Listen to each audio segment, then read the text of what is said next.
अगर भाषा, संस्कृति, साहित्य खत्म हो जाता है तो राज्य खत्म हो जाता है। एक आंख में काजर, एक आंख में सुरमा वाली कहानी नहीं होनी चाहिए। संविधान का शपथ लेकर कानून चलाने की बात करते हैं, वही लोग कानून को तोड़ रहे हैं।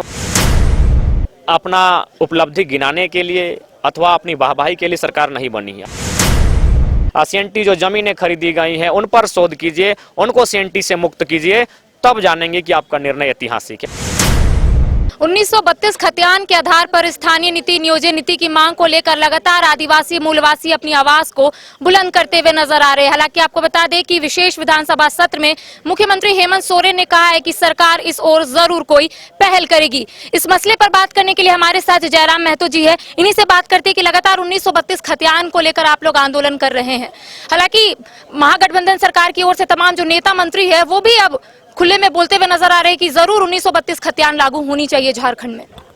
कहीं ना कहीं ये आंदोलन का असर है और इस आंदोलन के भय से, इस आंदोलन के डर से कहीं ना कहीं सरकार बैकफुट पर दिख रही है। और बिल्कुल सरकार अगर बैकफुट में आई है तो इसमें उनको शर्म नहीं करना चाहिए। अगर उन्हें बैकफुट पर भी किसी ने भेजा है तो जनता ने भेजा है। उसी जनता ने, जिस जनता ने उनको सत्ता में भेजा था, उसी जनता ने आज उनको बैकफुट में भेजा है। तो उनको बैकफुट पर भी जाकर जनता के निर्णय का, इस आंदोलन का स्वागत करना चाहिए और उन्हें 1932 के आधार पर स्थानीय नीति को तय करना चाहिए। लगातार आप लोग कह रहे थे कि झारखंड में बाहरी भाषा नहीं चलतो, एक बार फिर से क्षेत्रीय भाषा की सूची में बाहरी भाषा को इंक्लूड कर दिया गया। उसको लेकर भी विवाद जो है वो थमने का नाम नहीं ले रहा है। अब आगे आप लोगों की क्या कुछ रणनीति है इसमें?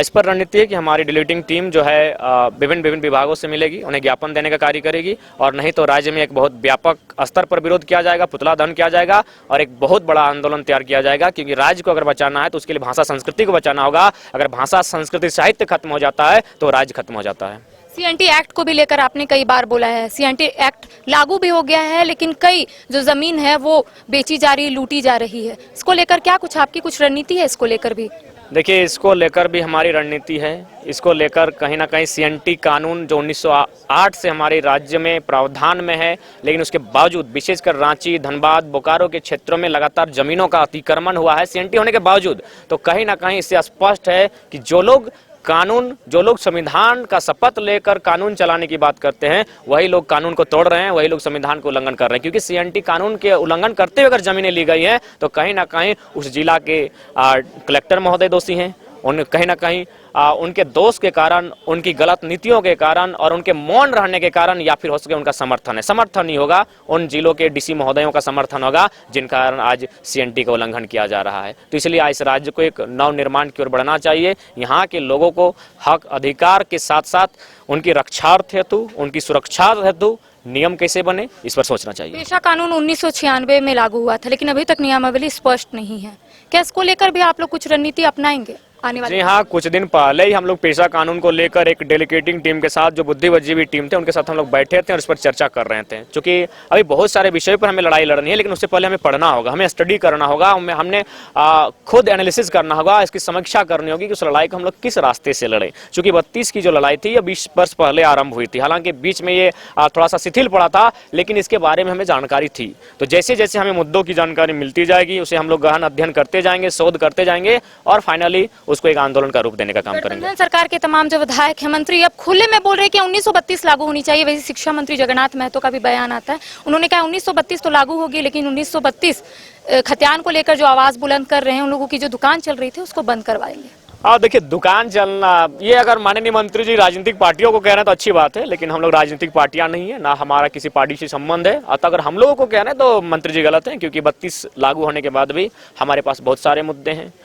कृषि नीति रहेगी, शिक्षा नीति रहेगी, उद्योग नीति रहेगी, खनन नीति रहेगी, विस्थापन नीति रहेगी, पुनर्वास आयोग नीति रहेगी, अभी बहुत सारी नीति हमारे पास है जिन पर हम लोग बात करेंगे, जिसके लिए हम लोग लड़ाई लड़ेंगे। तो माननीय मंत्री जी को संदेश होगा, ठीक है आप अच्छा कर रहे हैं, पहले 32 कीजिए, फिर हम लोग आपको आगे की जानकारी देते रहेंगे। झारखंड में कई ऐसे जिले हैं जहाँ पर अभी भी भोजपुरी, मगही, अंगिका बोली जाती है। उन लोगों का कहना है कि अगर यहाँ से हटा दी जाएगी तो फिर हम लोग क्या करेंगे? देखिए, इस पर आपको मैं सीधा यही कहना चाहूँगा, आप जो बॉर्डर में रहते हैं, चाहे आप पुरुलिया और बोकारो का बॉर्डर ले, यानी इधर झारखंड उधर बंगाल, तो कुछ बोकारो की भाषाएं पुरुलिया के बॉर्डर में बोली जाएंगी और कुछ पुरुलिया की भाषाएं बोकारो के इस पार बोली जाएंगी। ठीक उसी प्रकार आप ले लें जो बिहार से सटा हुआ जिला है गिरिडीह अथवा हजारीबाग अथवा कोडरमा, तो जो कोडरमा की कुछ बोलियां बिहार के उस क्षेत्र में बोली जाएंगी और बिहार क्षेत्र की बोलियां कुछ इस क्षेत्र में बोली जाएंगी। तो चूंकि वह बॉर्डर पर लगा हुआ है तो उस 10 किलोमीटर के आधार पर स्थानीय और क्षेत्रीय भाषा तय नहीं होना चाहिए। और अगर ऐसा होता है, ठीक है, अगर उन क्षेत्रों पर जो बॉर्डर की सीमा से सटे हैं अगर वो तय होता है तो हमारी भाषाएं भी बॉर्डर के उस पर बोली जाती है, उनको वहाँ संरक्षण मिले, क्योंकि एक आंख में काजर एक आंख में सुरमा वाली कहानी नहीं होनी चाहिए। अगर वे लोग हमारे यहाँ जिस नियम के साथ आते हैं उसी नियम के साथ आने चाहिए जिस नियम के साथ हमारे लोग अन्य राज्यों में जाते हैं। एक आखिरी सवाल, झारखंड की सियासत में हलचल है, उसको आप किस रूप से ले रहे हैं? लगातार मुख्यमंत्री हेमंत सोरेन कई ऐतिहासिक फैसले भी ले रहे हैं।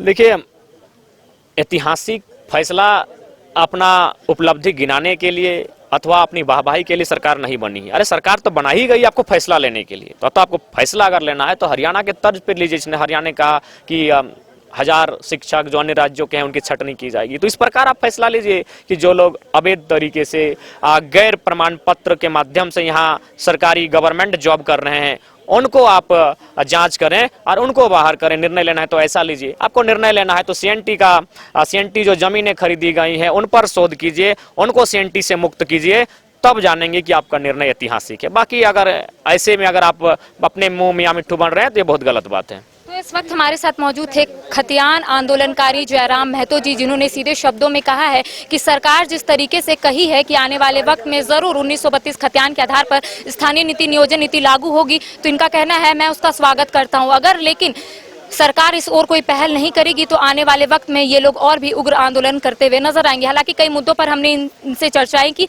खुलकर इन्होंने तमाम मुद्दों पर चर्चा भी हमारे साथ की है। अपने कैमरा पर्सन कुणाल के साथ मैं करिश्मा सिन्हा, न्यूज़ बाइस्कोप, रांची।